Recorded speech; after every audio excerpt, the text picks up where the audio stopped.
जो मैंने 2026 DA hike increment अपेक्षा कर भिडियो पूरा एंड पर्यटन देखिए से बहुत बढ़िया न्यूज़ अच्छी आपने जानते 2025 लास्ट टाइम जुलाई अगस्ट आड़ डीए हाइक इंक्रीमेंट होता जहाँकि 3% इंक्रीमेंट होता 55 ରୁ 58% को जाता ए वर्ष डीए हाइक इंक्रीमेंट होगा जाऊँगी केते प्रतिशत इंक्रीमेंट हम और केबे इंक्रीमेंट हम ता विषय में आज डिस्कसन करबा आ गोटे कथा डिस्कसन करबा 8 पे कमीशन विषय में भल अपडेट अच्छी वीडियो एंड पर्यटन देखो भल लगे लाइक करने सहित सब्सक्राइब करूँ और जब चाहते क्या सेयार करने निश्चिंत भाव वीडियो सेयार कर जनातु फ्रेंड्स लास्ट टाइम जिते डीए हाइक इंक्रीमेंट होता 55 ରୁ 58% होता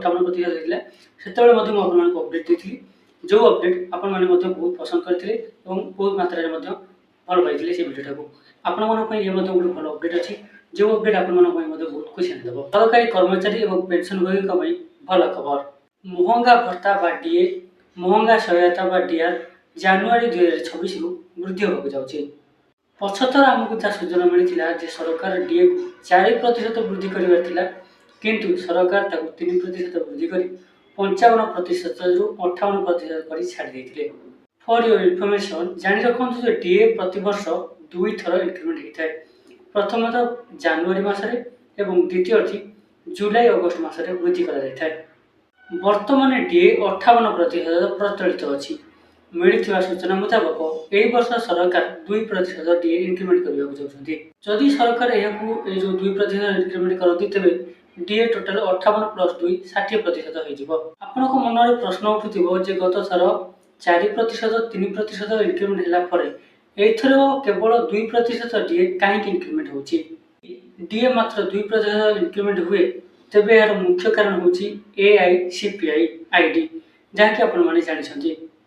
एआईसीपीआई बा all India consumer price index आरि उपरे आधारित करी प्रति वर्ष डीए इंक्रीमेंट कर जाय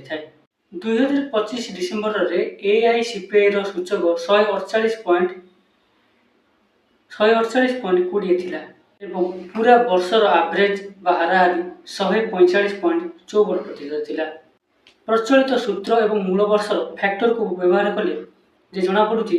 डीए मात्र 60.33% होची